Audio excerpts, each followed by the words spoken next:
નમસ્કાર મિત્રો, સ્વાગત છે તમારું નંદની વોઇસમાં। જ્યારે પોતાના જનોઈના સંબંધો તમારી પીઠમાં છરો મારવા માટે દરવાજા પર દસ્તક દે તો માણસ ક્યાં જાય? વિકાસ માટે તે સવાર એક એવી જ આફત લઈને આવી હતી। ઘરમાં રોજની જેમ એક શાંત અને સુખભર્યો માહોલ હતો। વિકાસ પોતાની દુકાન પર જવા માટે તૈયાર થઈ રહ્યો હતો અને તેની પત્ની સુનીતા રસોડામાં નાસ્તો બનાવી રહી હતી। બંને એ વાતથી બિલકુલ અજાણ હતા કે બીજી જ પળે એમના દરવાજા પર દસ્તક દેનારા મહેમાન એમની જિંદગીમાં એક એવું તોફાન લઈને આવી રહ્યા હતા જેણે તેને કલ્પના પણ નહીં કરી હોય। 35 વર્ષનો વિકાસ, જે દરરોજ સવારે 7 વાગ્યે પોતાની એ નાની કરિયાણાની દુકાન પર પહોંચી જતો હતો અને રાત્રે 9 વાગ્યા સુધી મહેનત કરીને પોતાના પરિવાર માટે 2 સમયની રોટલીની વ્યવસ્થા કરતો હતો। દુકાન જવા માટે વિકાસે જેવો ઘરનો દરવાજો ખોલ્યો અને બહાર પગ મૂક્યો ત્યારે જ સામે એક ટેક્સી આવીને રોકાઈ। એમાંથી એની બંને બહેનો સીમા અને રેખા ઉતરી રહી હતી। બંનેને એકસાથે આટલા મહિનાઓ પછી અચાનક પોતાની સામે જોઈને વિકાસની આંખોમાં નવાઈ અને ખુશીની એક લહેર દોડી ગઈ। એના ચહેરા પર સ્મિત ખીલી ગયું। તે લગભગ દોડતો એમની પાસે પહોંચ્યો। યો, અરે સીમા, રેખા, તમે બંને એકસાથે, કહ્યા વગર અને ખુશીનો પાર ન હતો। હા ભાઈ, વિચાર્યું તમને સરપ્રાઈઝ આપીએ, મોટી બહેન સીમાએ હસતા હસતા કહ્યું, પણ એના હાસ્યમાં પહેલો જૂનો ઉકમળો હતો। ખૂબ સારું કર્યું, ચાલો અંદર ચાલો, આજે તો મારો દિવસ બની ગયો। વિકાસે બંનેના બેગ ઉઠાવ્યા અને એમને ઘરની અંદર લઈ જવા લાગ્યો। એનો અવાજ ઘરના આંગણામાં ગુંજ્યો, સુનીતા, અરે સુનીતા, જુઓ તો કોણ આવ્યું છે! રેખા અને સીમા આવી છે।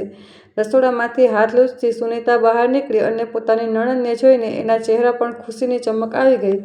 તે આગળ વધીને બંને સાથે ખૂબ પ્રેમથી મળી, પ્રણામ દીદી, કેમ છો તમે સૌ? ઘરે બધા લોકો કેમ છે? તમે ઠીક છીએ ભાભી? રેખાએ ટૂંકો જવાબ આપ્યો। એના અવાજમાં ફક્ત દેખાડો હતો। વિકાસે પોતાનો દુકાને જવાનો ઈરાદો તરત બદલી દીધો। હું આજે બપોર પછી જ દુકાન પર જઈશ। ઘણા દિવસો પછી મારી બહેનો એકસાથે આવી છે।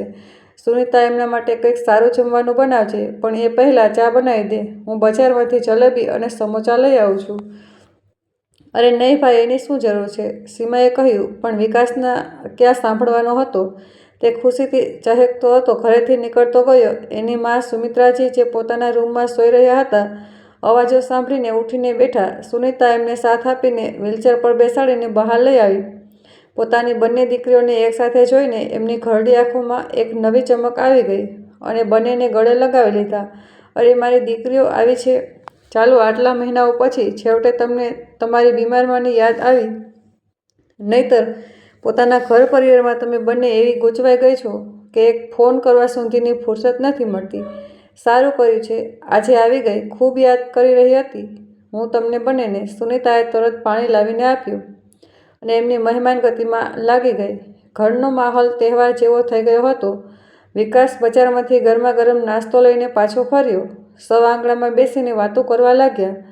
વિકાસ પોતાની બહેનો સાથે જૂના દિવસોને યાદ કરીને હસી મજાક કરી રહ્યો હતો, પણ એને અનુભવ થઈ રહ્યો હતો કે કંઈક તો ગડબડ છે। બંને બહેનો હસી તો રહી હતી, પણ એમની આંખોમાં એક અજીબ ગંભીરતા અને એક ન કહેવાયેલો ભાર હતો। એને તે સમજી નહોતો શકતો। એણે ઘણીવાર એમને પૂછવાનું વિચાર્યું કે બધું બરાબર તો છે ને, પણ દર વખતે એ વિચારીને ચૂપ થઈ જતો કે કદાચ મુસાફરીનો થાક હશે। લગભગ 1 કલાકની વાતચીત પછી અચાનક એક અજીબ શાંતિ છવાઈ ગઈ। મોટી બહેન સીમાએ એક ઊંડો શ્વાસ લેતા પહેલા રેખા તરફ જોયું અને પછી વિકાસની આંખોમાં સૂંધી જોતા બોલી, ભાઈ, અમે આજે અહીં એક ખૂબ જરૂરી વાત કરવા આવ્યા છીએ। એના અવાજમાં એવી ગંભીરતા હતી જેણે વિકાસના દિલમાં એક અજાણી ધ્રુજારી પેદા કરી દીધી। હા બોલ સીમા, શું વાત છે?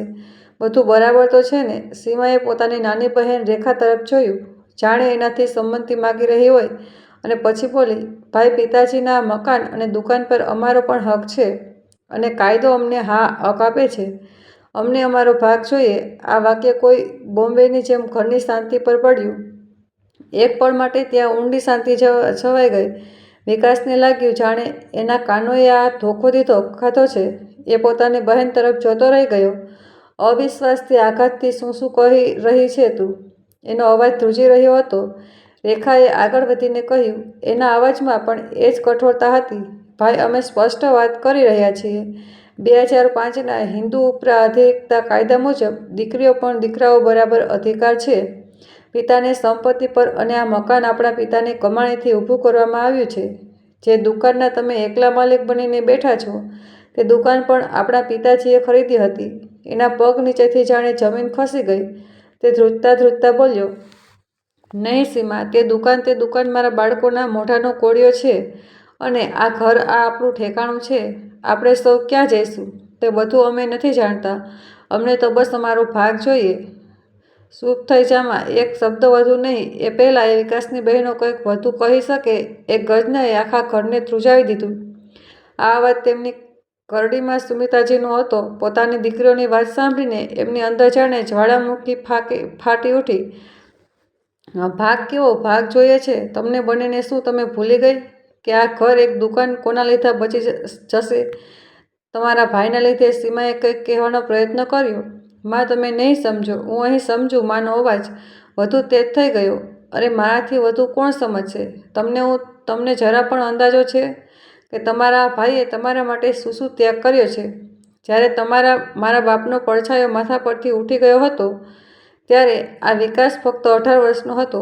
એણે પોતાનું ભણતર છોડી દીધું, પોતાના સપના છોડી દીધા, જેથી તમે બંને ભણી શકો. એણે પોતાની જવાની આ દુકાનના ગલ્લા પર બેસીને વિતાવી દીધી, જેથી તમારા લગ્નમાં કોઈ કમી ન રહી જાય. સુમિત્રાજીનો અવાજ ધ્રુજી રહ્યો હતો. તમારા બંનેના લગ્ન એમ જ નથી થઈ ગયા. પોતાની હેસિયત કરતાં વધુ ખર્ચ કર્યો હતો. એણે લોકો પાસેથી કરજ લીધું હતું, જેથી તમે બંને પોતાના સાસરામાં માથું ઊંચું રાખીને રહી શકો, જેથી તમારા સાસરામાં તમને કોઈ એમ ન કહે કે તમારા પિયરવાળાએ લગ્નમાં કોઈ કમી છોડી દીધી. અને આજે તમે એ જ ભાઈ પાસેથી એનું ઘર અને દુકાન છીનવવા આવી છો. સુમિત્રા હાંફવા લાગી. સુનિતાજીએ છોડીને તેમને સાંભળ્યા. પૂરા આંગણામાં એક ભયાનક શાંતિ ફેલાઈ ગઈ. વિકાસની આંખોમાંથી આંસુ વહી રહ્યા હતા. માના આ ભાવાત્મક શબ્દોનો બંને દીકરીઓ ઉપર કોઈ અસર ન થઈ. સીમાએ ખૂબ બેશરમીથી જવાબ આપ્યો, માં, ભાઈએ જે કર્યું એ તેમની ફરજ હતી. એક ભાઈ પોતાની બહેનો માટે જે કરે છે, ભાઈએ એ જ કર્યું. અને અમે અહીં કોઈ ભીખ નથી માગી રહ્યા. અમે અમારો કાયદાકીય હક માગીએ છીએ. આ સાંભળીને વિકાસ અંદર સુધી તૂટી ગયો. એને લાગે જાણે કોઈ એની છાતીમાં ખંજર મારી દીધું હોય. જે બહેનોના એક સ્મિત માટે એણે પોતાની અસંખ્ય જરૂરિયાતો મારી નાખી હતી, જેમની ખુશીઓ માટે એણે પોતાની જવાની દુકાનના ગલ્લા પર બેસીને વિતાવી દીધી હતી, આજે એ જ એને પારકો કરી રહી હતી, એને બેઘર કરવા પર લાગેલી હતી. ત્યારે સીમાનો ફોન વાગ્યો. તે ઉઠીને આંગણાના ખૂણામાં જઈને વાત કરવા લાગી. બીજી બાજુ એનો પતિ હતો. આ કહી દીધું છે નહીં, હમણાં માની નથી રહ્યા. તમે ચિંતા ન કરો.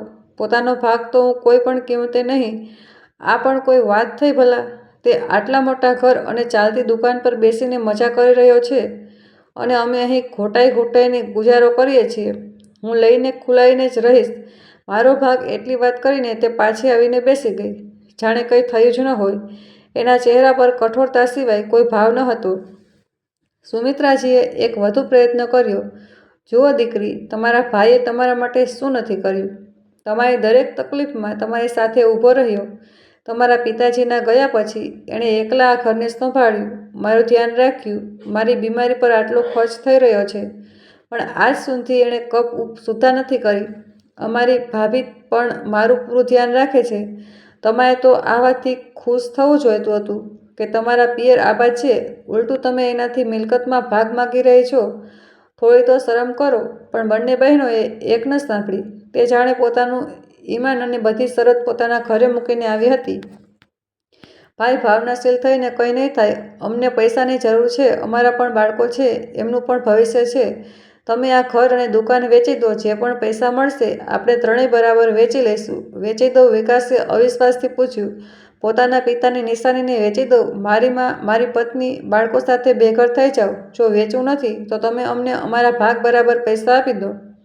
રેખાએ કહ્યું, અમારી પાસે વધુ સમય નથી. જો 1 અઠવાડિયાની અંદર તમે કોઈ નિર્ણય નહીં લીધો તો અમારે મજબૂરીમાં કોર્ટ જવું પડશે. આ શબ્દો સાંભળીને વિકાસના કાનમાં સનસનાટી દોડી ગઈ. એનું પોતાનું લોહી એની પોતાની બહેનો અને કોર્ટમાં ખસેડ છે. એ જ આંગણામાં જ્યાં થોડીવાર પહેલાં તે પોતાની બહેનોના આવવાની ખુશીમાં નાચી રહ્યો હતો, હવે તે પોતાના જ પરિવારના ટુકડાઓને વિખેરતો જોઈ રહ્યો હતો. બંને બહેનો પોતાની વાત કહીને ત્યાંથી નીકળી ગઈ. વિકાસ ત્યાં જ જમીન પર બેસી ગયો. સુમિત્રાજીની આંખોમાંથી આંસુ વહેવા લાગ્યા. તે બબડ્યા, હે ભગવાન, આ શું દિવસો બતાવ્યા! મને નહોતી ખબર કે મેં દીકરીઓ નહીં, નંગ નાગણોને પેદા કરી હતી, જે આગળ ચાલીને પોતાના જ ભાઈને ડંખ મારવાની હતી. થોડા દિવસ કોઈક રીતે પસાર થઈ રહ્યા હતા. ઘરમાં એક અજીબ માતમ ફેલાયેલો હતો. કોઈ કોઈની સાથે વાત નહોતું કરતું. વિકાસ દુકાન પર જ તો હતો, પણ એનું શરીર ત્યાં હોતું હતું, અને આત્મા ઘરમાં એની પોતાની બહેનોના કહેલા શબ્દો કોર્ટ જઈશું કોઈની તીરની જેમ વારંવાર દિલમાં વાગતા હતા. એક અઠવાડિયા પછી બપોરની શાંતિએ છીરતી એક અવાજ આવી, વિકાસ બાબુની ચિઠ્ઠી છે. આ ટપાલી હતું, પણ એના હાથમાં જે સરકારી લિફાફો હતો તે કોઈ ચિઠ્ઠી નહીં, પણ સંબંધોની બરબાદીનો હુકમ હતો. ધ્રુજતા હાથથી વિકાસે તે લિફાફો ખોલ્યો. અંદર કચેરીના સિક્કાવાળાના કાગળો હતા. એની આંખોએ જે વાંચ્યું એના પર મગજને વિશ્વાસ ન થયો. એની બંને સગી બહેનો એના વિરુદ્ધ સંપત્તિમાં ભાગીદારી માટે કેસ કરી દીધો હતો. તે કાગળોનો ટુકડો વિકાસના હાથમાંથી છૂટીને હવામાં લહેરાતો જમીન પર પડ્યો. વિકાસ પણ એની પાછળ પાછળ જીવ વગરનો જઈને ત્યાં જ આંગણામાં પડેલી ખુરશી પર ઢળી પડ્યો. એક પળમાં એની આંખો સામે બધું ફરી ગયું. એને પોતાના પિતાનો ચહેરો યાદ આવ્યો, જે વારંવાર કહેતા હતા, મારી દીકરીઓ મારું અભિમાન છે, જોજે આ મારું નામ રોશન કરશે. આજે એ દીકરીઓ એમના બનાવેલા ઘરનો પાયો હલાવવા પર લાગેલી હતી. ત્યારે એને એક ધૂંધળો નજારો યાદ આવ્યો. લાગ્યો ઘણા વર્ષો પહેલાંનો એ દિવસ, જ્યારે એની મોટી બહેન સીમા કોલેજથી પાછી ફરતી વખતે એક ભયાનક અકસ્માતનો શિકાર થઈ ગઈ હતી. તે લોહીથી લથપથ હતી. ખબર મળતાં જ વિકાસ પોતાની દુકાનના શટર પાડીને પાગલોની જેમ ભાગ્યો હતો. ડૉક્ટરે કહ્યું હતું, તરત ઓ નેગેટિવ લોહી જોઈએ, નહીંતર અમે આને નહીં બચાવી શકીએ. ઓ નેગેટિવ એક ખૂબ જ દુર્લભ બ્લડ ગ્રુપ, જે વિકાસનું પણ હતું. એને યાદ હતું, હોસ્પિટલ પહોંચીને એણે એક પળ પણ નહોતો વિચાર્યો. થોડી જ વારમાં એનું લોહી એની નસોમાંથી નીકળીને એની બહેનની ધમનીઓમાં જઈ રહ્યું હતું. જ્યાં સુધી સીમાને ભાન ન આવ્યું, તે એના પલંગ પાસે બેસી રહ્યો. આજે એ જ બહેન જેની નસોમાં એનું આવેલું લોહી દોડી રહ્યું હતું, એ જ એનું લોહી સુષ્મા પર ઉતરી રહી હતી. ફક્ત આ ઈંટ પથ્થરોના એક કાગળના ટુકડાઓ માટે શું? આ દિવસ માટે શું? આ દિવસ માટે મેં મારી બહેનોનો જીવ બચાવ્યો હતો. આ વિચારતા જ વિકાસની આંખોમાંથી આંસુઓનો વરસાદ વરસી પડ્યો. તે જમીન પર બેસીને ડૂસકા ભરવા લાગ્યો. એના ડૂસકા સાંભળીને મા સુમિત્રા બહાર આવ્યા. જ્યારે તેમણે કોર્ટના નોટિસ વિશે સાંભળ્યું, ત્યારે તો પોતાની છાતી પીટી પીટીને રડવા લાગ્યા. હે ભગવાન, આ શું દિવસો બતાવ્યો! જે દીકરીને કોખમાં પાડી તે આજે મારા દીકરાની દુશ્મન બની ગઈ.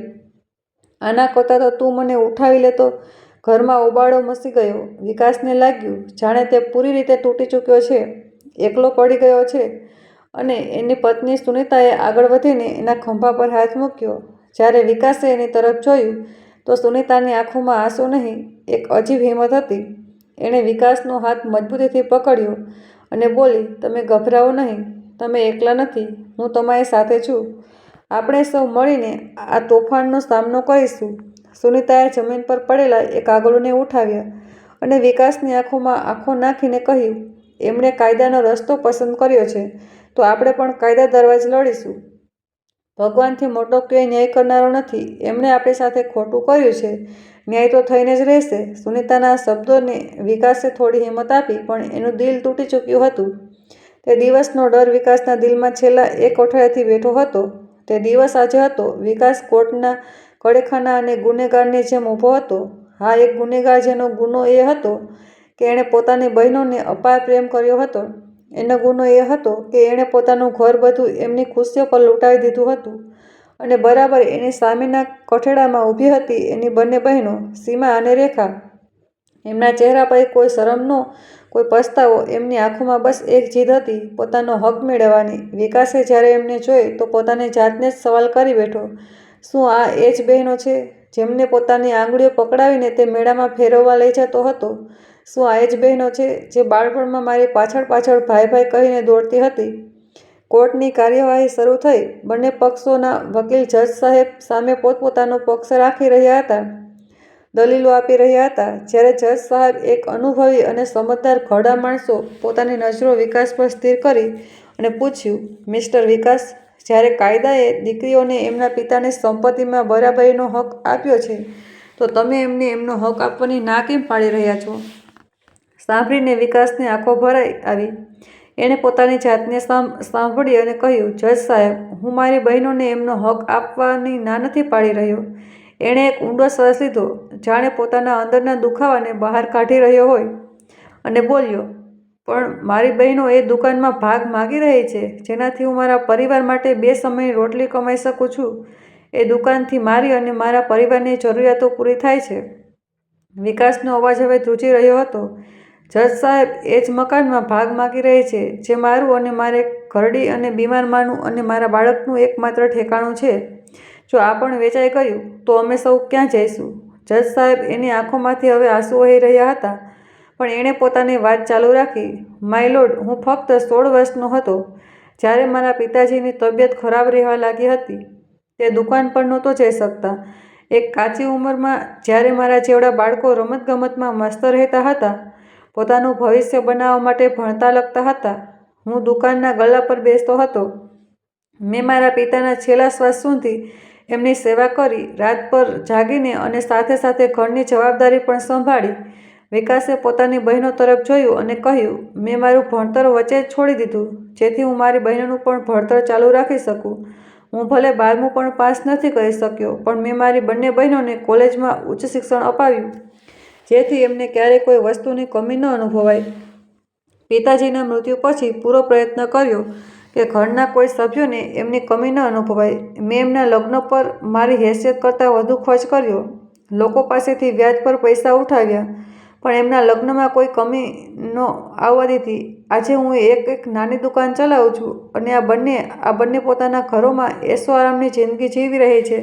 પણ જજ સાહેબ, આજ સુધી તો મારી ખુશીઓનો ત્યાગ કર્યો, પણ શું હવે મારા પરિવારને પણ બધી ખુશીઓથી દૂર કરી દઉં? ત્યારે વિરોધી વકીલ, જે એક તેજ તરકાર અને કઠોર દેખાતો વ્યક્તિ હતો, ખુરશી પરથી ઉછળીને ઊભો થઈ ગયો. એણે કટાક્ષ ભરેલા અંદાજમાં કહ્યું, ઓબ્જેક્શન માય લોર્ડ, એમાં ગણાવવા જેવી શું વાત છે? જે પણ એમણે કર્યું તે દરેક દીકરો અને ભાઈ પોતાના પરિવાર માટે જ કરે છે. એમણે કંઈ મોટું તીર નથી માર્યું. આ તો એમની ફરજ હતી. આ સાંભળીને વિકાસના વકીલ તરત ઊભા થઈ ગયા. આ ઓબ્જેક્શન મારા વિદ્વાન મિત્ર કદાચ ભૂલી રહ્યા છે કે ફરજ બંને તરફથી હોય છે. મારા હસીલે પોતાની મોટી બહેન સીમાના લગ્નમાં આજથી 10 વર્ષ પહેલાં ₹1,00,000 અને નાની બહેન રેખાના લગ્નમાં 7 વર્ષ પહેલાં ₹1,40,000 ખર્ચ કર્યા હતા.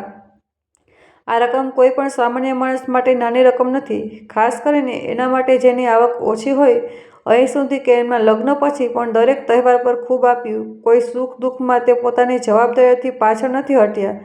જજ સાહેબ, એ વાત પર સંમતિ માથું હલાવ્યું. વિકાસના વકીલે આગળ કહ્યું, માય લોર્ડ, મારા અસીલનો પરિવાર આજે પણ સાધારણ જિંદગી જીવી રહ્યો છે. આજે પણ એમના બાળકો સરકારી સ્કૂલમાં ભણે છે, જ્યારે એમની બંને બહેનો પોશ વિસ્તારમાં રહે છે. પણ આ બધી વાતોની સીમા અને રેખા પર કોઈ અસર નહોતી થઈ રહી. સીમાએ ફરી એ જ બેશરમીથી અને ઠંડાપણીથી કહ્યું, જજ સાહેબ, આ ભાવાત્મક વાતોથી કંઈ નહીં થતું. અમે ફક્ત તે માગી રહ્યા છીએ જે કાયદો અમને આપે છે.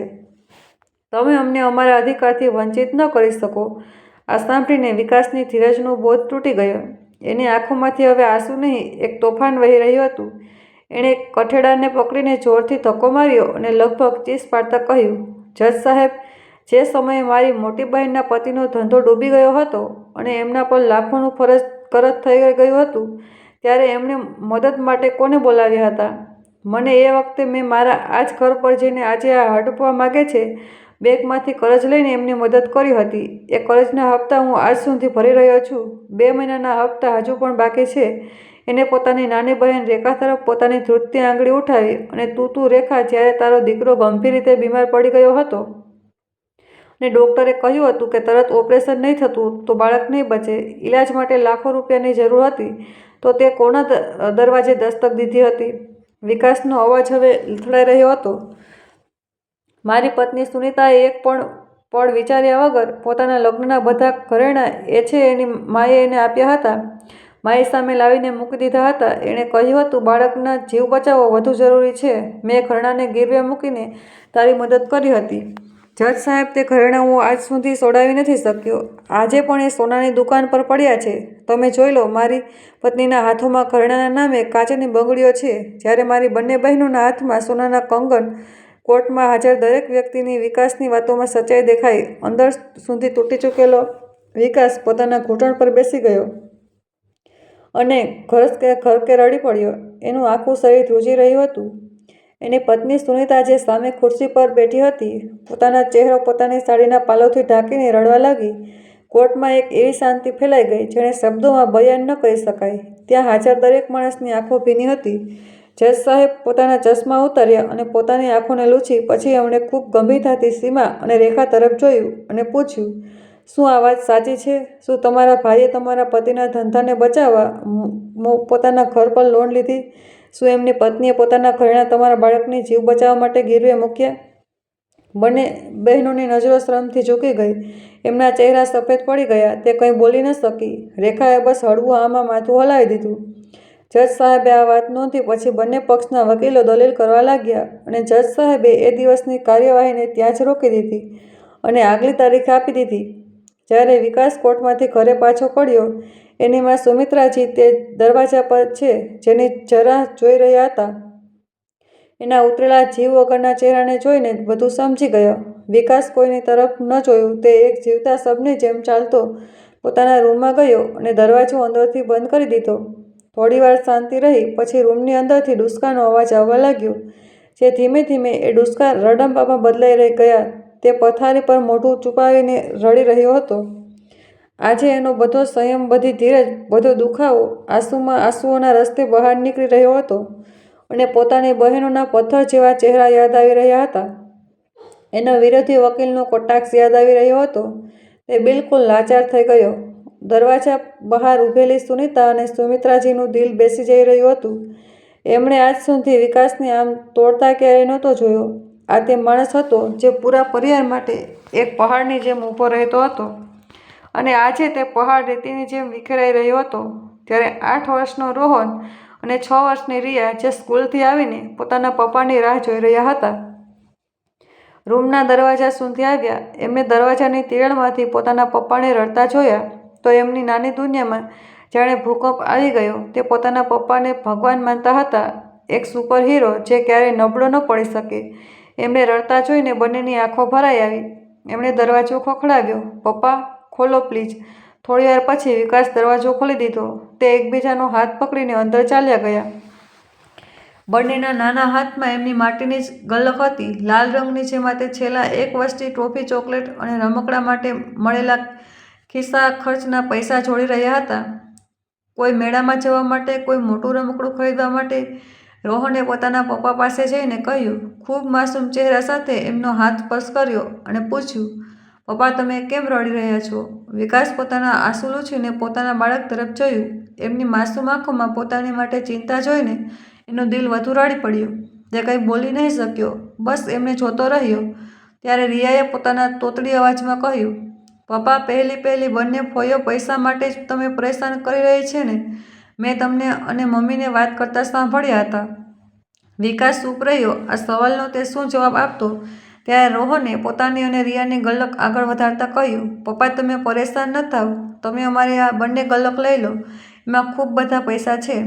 અમે આ બધા ફોઈને આપી દો અને અમને કહો કે તે અમને વધુ પરેશાન ન કરે. તમે પ્લીઝ રડો નહીં. અમને સારું નથી લાગતું જ્યારે તમે રડો છો. બાળકના મોઢેથી આ વાત સાંભળીને વિકાસનું દિલ જાણે છાતીમાંથી બહાર આવી ગયું હતું.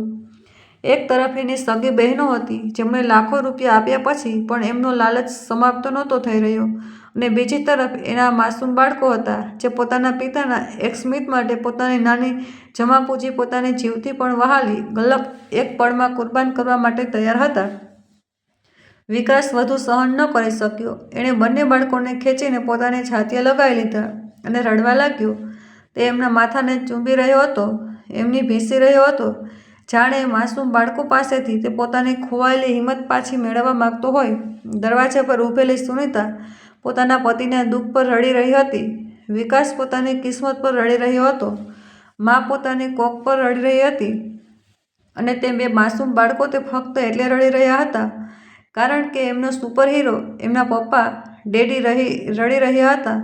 કોર્ટની આગલી કાર્યવાહી તારીખ આવી. વકીલોમાં ફરીથી તીખી ચર્ચા શરૂ થઈ. વિકાસનો વકીલ તેની મજબૂરીઓ અને ત્યાગની દલીલો આપી રહ્યો હતો તો વિરોધી વકીલનો અવાજ કોર્ટમાં ગુંજ્યો, ઓબ્જેક્શન માય લોર્ડ, આ કોર્ટ છે, કોઈ ડેલી શોનો ડ્રામા નહીં. સરસા શરમ પર હતી. માહોલમાં એક તણાવ હતો. જજ સાહેબ દુવિધામાં હતા. કાયદો અને માણસાઈ વચ્ચેનો અંતર એમને સાફ નજરે આવી રહ્યો હતો. ત્યારે કોર્ટનો દરવાજો એક જોરદાર અવાજ સાથે ખુલ્યો. સૌનું ધ્યાન એ તરફ ગયું. એક વ્હીલચેર પર એક નબળી પણ મક્કમ ઇરાદાવાળી ઘરડી સ્ત્રી અંદર દાખલ થઈ રહી હતી. આ સુમિત્રાજી હતા. એમની પાછળ એમની વહુ સુનીતા ઊભી હતી, જેના ચહેરા પર ચિંતા અને મજબૂતીનો મિશ્ર ભાવ હતો. સુમિત્રાજીની એન્ટ્રીએ પૂરા કોર્ટમાં એક શાંતિ લાવી દીધી. વિરોધી વકીલે એમને જોતાં જ એક મોકો પરખી લીધો. તે પોતાની જગ્યાએથી ઊભો થયો અને કટાક્ષમાં હસતા બોલ્યો, આ જુઓ જજ સાહેબ, નવો દાવો. જ્યારે ભાવાત્મક કહાનીઓમાંથી કામ ન બન્યું તો હવે પોતાની બીમાર માને જ કોર્ટમાં લઈ આવ્યા. ભાવાત્મક બ્લેકમેલિંગનો એક વધુ પ્રયત્ન. આ સાંભળીને સુમિત્રાજીએ, જે અત્યાચાર સુધી ચૂપ હતા, જેણે પોતાની નજરો ઉઠાવી, જેમણે વ્હીલચેર પરથી જ પોતાની ધ્રુજતી પણ મજબૂત અવાજમાં કહ્યું, નહીં વકીલ સાહેબ, હું અહીં મારા દીકરાની વકીલાત કરવા કે કોઈને ભાવાત્મક બ્લેકમેલ કરવા નથી આવી. હું અહીં કોર્ટ સામે પૂરેપૂરું સત્ય મૂકવા આવી છું.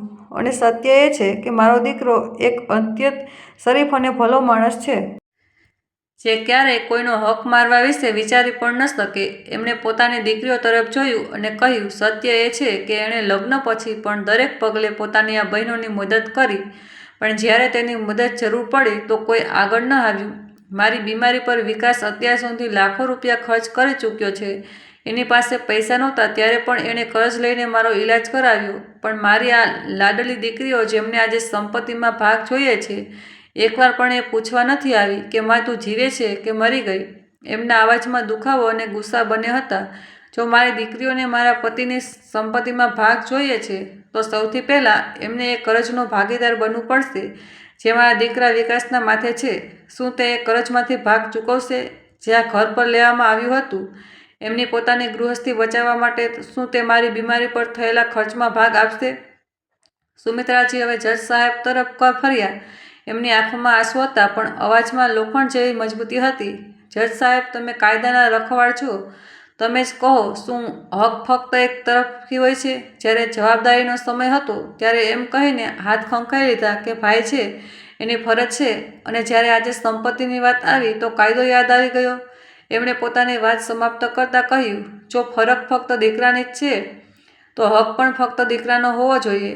જજ સાહેબ, કોર્ટમાં એક શાંતિ ફેલાઈ ગઈ, જે કોઈ તોફાન આવતા પહેલા હોય છે. વિરોધી વકીલ પાસે કોઈ જવાબ ન હતો. જજ સાહેબે એક ઊંડી અને તીખી નજરથી બંને બહેનો તરફ જોયું અને એને ઠપકો આપ્યો, શરમ આવી જોઈએ તમને બંનેને.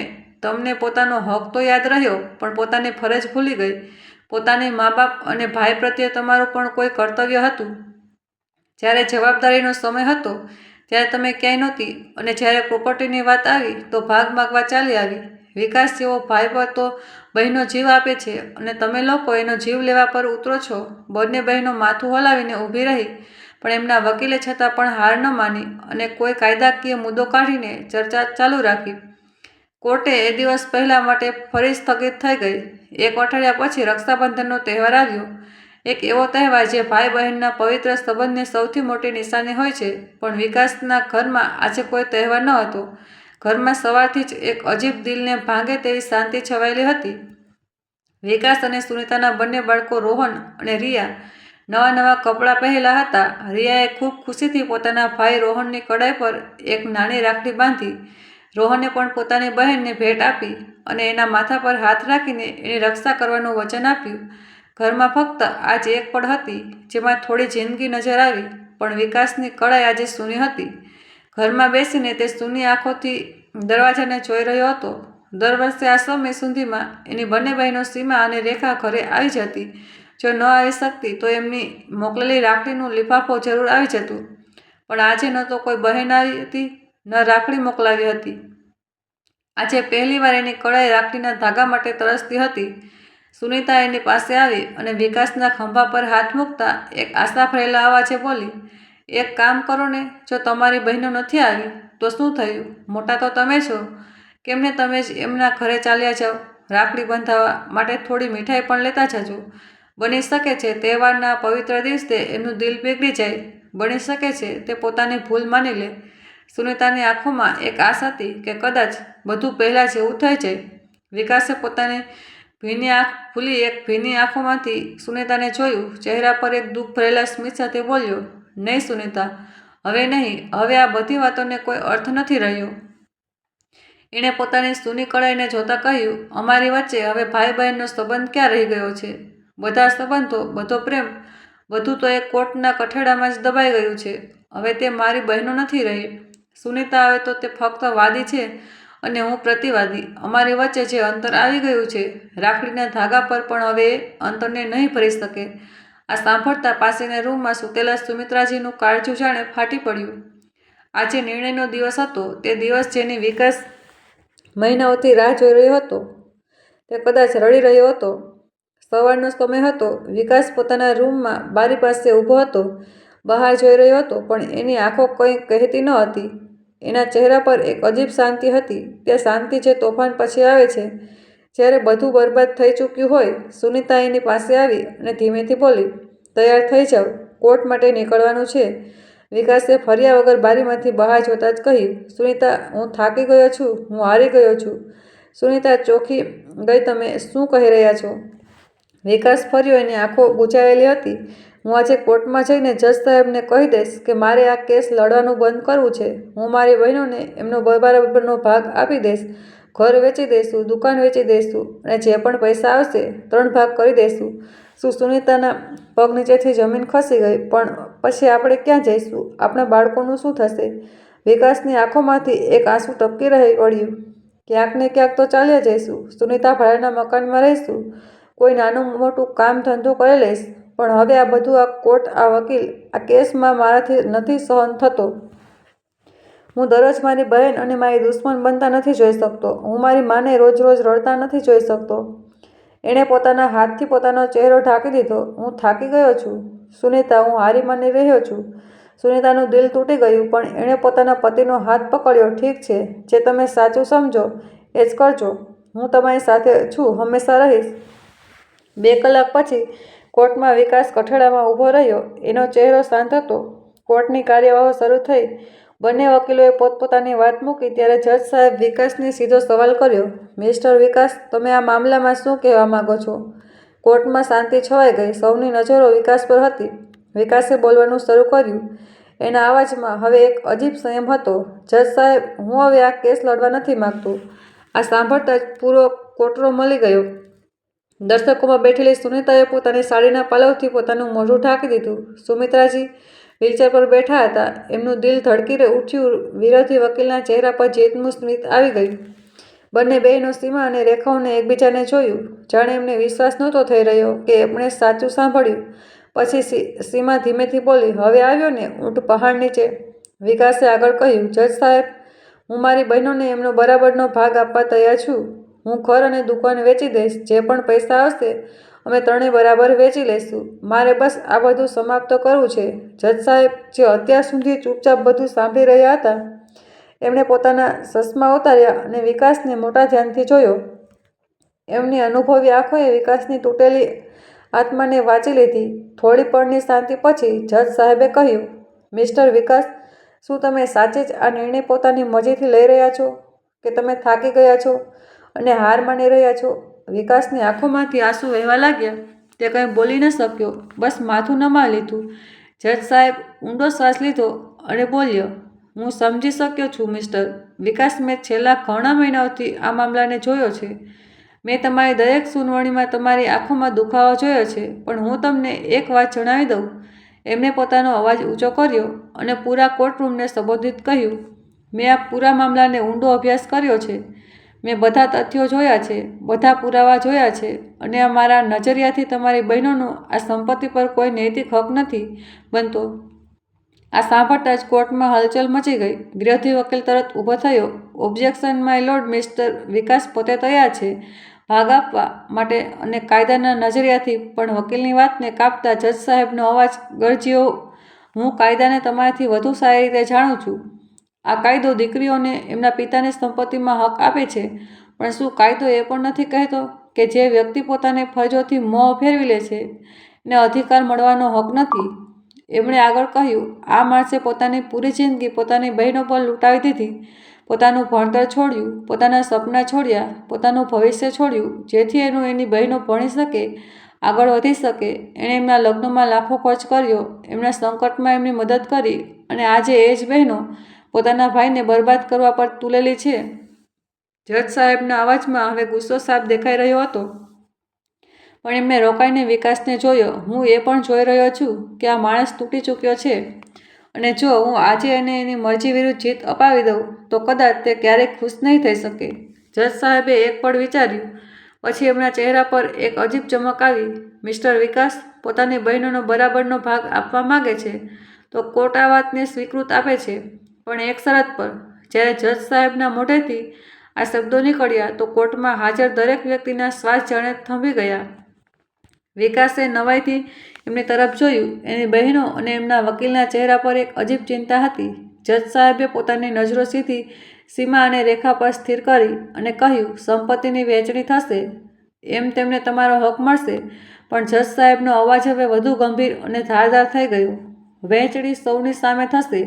મારી શરત એ છે કે એ દિવસે સંપત્તિની વહેંચણી થશે એ દિવસે તમે બંનેએ પોતપોતાના સસરામાંથી ઓછામાં ઓછા 10-10 લોકોને લઈને આવવું પડશે. બંને બહેનોના ચહેરા પીળા પડવા લાગ્યા. પછી જજ સાહેબ બોલ્યા, તે લોકો પોતાની આંખોથી જોશે કે તમે બંને બહેનોના પોતાના પિયરમાંથી, પોતાના ભાઈ પાસેથી, જેણે પોતાની જિંદગી તમારા પર કુરબાન કરી દીધી, પ્રોપર્ટીમાં ભાગ લઈ રહી છો. અને હા, જજ સાહેબ જોર દઈને કહ્યું, તમારી નણંદોને પણ એ સમયે આવવું પડશે. પોતપોતાના પતિઓ સાથે. છેવટે એમને પણ તો ખબર પડવી જોઈએ કે પોતાની સંપત્તિમાં દીકરીઓ અને બહેનોનો પણ બરાબરનો હક બને છે. અને સૌથી જરૂરી વાત, જજ સાહેબે પોતાના અવાજ વધુ તેજ કર્યો, તમે બંનેએ પોતાના બાળકોને પણ સાથે લાવવા પડશે. તેથી તે પણ કોઈની આંખોથી જોવે કે એમની મા એમના મામા પાસેથી પોતાનો હક કેવી રીતે વસૂલ કરી રહી છે. એમને પણ તો આ પાઠ મળવો જોઈએ કે કેવી રીતે સંબંધો કરતાં પૈસા વધુ મહત્વ રાખે છે. જજ સાહેબે એક પળ રોકાઈને પૂરી કોર્ટને જોઈ અને પછી કહ્યું, જો તમે બંને આ શરત માનો છો તો હું આજે જ આદેશ પસાર કરી દઈશ કે સંપત્તિની બરાબર વહેંચણી થાય. પણ જો નથી માનતા તો આ કેસ અહીં જ રદ કરી દેવામાં આવશે. આ વચ્ચે એવું બ્રહ્માસ્ત્ર હતું જેનો કોઈ તોડ ન હતો. એક એવો દાવો જેણે બહેનોના લાલચનો મહેલને એક જ ઝાટકામાં જમીનદસ્ત કરી દીધો. આ સાંભળીને બંને બહેનો જાણે તલમળી ઉઠી. એમના ચહેરાનો રંગ ઉડી ગયો. એમને સમજાઈ ગયું હતું કે જજ સાહેબે એમને એમના જ જાળમાં ફસાવી દીધી છે. જો એમના સસરાવાળાએ અને ખાસ કરીને એમની નણંદોએ આ ખબર પડી ગઈ કે પોતાના પિયરમાંથી આ રીતે જબરજસ્તી ભાગ લઈ રહી છે, તો કાલે એ લોકો પણ પોતાના પિયરમાં ભાગ માંગવા ઊભી થઈ જશે. અને ત્યારે સૌથી વધુ તકલીફ એમને જ થશે, જે કાયદાની આડ લઈને તે પોતાના ભાઈનું ઘર તોડી રહી છે. આજે એ જ નિયમ અને કાયદો એમના વિરુદ્ધ ઊભા થઈ ગયા હતા. વિરોધી વકીલે ચટપટતા કહ્યું, માય લોર્ડ, આ તો સીધો અન્યાય છે. આ પ્રકારની શરતો કાયદામાં કોઈ નિયમ નથી. આ મામલાને લટકાવવાની એક ચાલ છે. જજ સાહેબનો અવાજ ગર્જનાની જેમ ગુંજ્યો, અન્યાય એ છે કે એક ભાઈને એની જ બહેનો બરબાદ કરવા પર તુલેલી છે. જો તમારા અસીલ સાચા છે અને એ ફક્ત પોતાના કાયદાકીય હક લઈ રહી છે, તો એમને આ કામ સૌની સામે કરવામાં શું વાંધો હોવો જોઈએ? સાચને કોઈ પડદાથી જરૂર નથી હોતી. જજ સાહેબ બંને બહેનોને સીધા સંબોધતા કહ્યું, આ વાંધો એટલે ઉઠાવવામાં આવી રહ્યો છે કારણ કે તમે ભાગ લેવાનું તો જાણો છો, પણ ભાગ આપવાનું નથી જાણતા. તમે ઈચ્છો છો કે તમને તો પિયરમાંથી ભાગ મળે, પણ તમારી નણંદોને એમના પિયરમાંથી ન મળે. કેમ, શું ફાયદો ફક્ત તમારા માટે છે? બંને બહેનો હવે માથું નમાવી ઊભી હતી. એમની પાસે કોઈ જવાબ નહોતો. જજ સાહેબે આદેશ આપ્યો, આગલી તારીખ 15 દિવસ પછી એ દિવસે તમે બંનેએ મારી આ શરત પૂરી કરીને આવવું પડશે, નહીં તો આ કેસ રદ કરી દેવામાં આવશે. એમને પોતાનો હથોડો ટેબલ પર પસાડ્યો. કોર્ટ હવે સ્થગિત કરવામાં આવે છે. બંને બહેનો પોતાનું મોઢું લઈને એકબીજાને જોવા લાગી. એમની જીતની ખુશી એક પળમાં હારના ઊંડા ડરમાં બદલાઈ ગઈ હતી. કોર્ટની બહાર આવતા જ સીમાના પતિનો ફોન આવ્યો. એને મોટા ઉત્સાહથી પૂછ્યું, શું થયું? ફેસલો આપણા હકમાં થયો કે નહીં? મને પૂરો વિશ્વાસ છે આજે તો તને તારો હક મળી જ ગયો હશે. એ જ સમયે નાની બહેન રેખાને પણ ફોન લાગ્યો. એના પતિએ પણ એ જ સવાલ પૂછ્યો, જલ્દી બતાવ કેટલા પૈસા મળશે? બંને બહેનો એકબીજાને જોઈ રહી હતી. આજે પહેલીવાર એની આંખોમાં લાલચ નહીં, પણ પોતાની કરણી પર ઊંડો પસ્તાવો હતો. જજ સાહેબના શબ્દોમાંની પીડા અને પોતાના ભાઈનો તૂટેલો ચહેરો બધું એકસાથે એમની આંખો સામે ફરી ગયું. સીમાએ ધ્રુજતી અવાજે પોતાના પતિને કહ્યું, મારે કોઈ પ્રોપર્ટી નથી જોઈતી. અને રેખાએ પણ રડતા રડતા પોતાના પતિને કહ્યું, હું મારો કેસ પાછો લઈ રહી છું. બંનેએ ફોન કાપી દીધો. તો મિત્રો, આ હતી આજની વાર્તા. તમારો અભિપ્રાય કોમેન્ટ બોક્સમાં જરૂરથી જણાવજો અને લાઇક શેર કરજો અને આવી જ બીજી વાતો સાંભળવા માટે ચેનલને અવશ્ય સબસ્ક્રાઈબ કરજો. આભાર. હર હર મહાદેવ.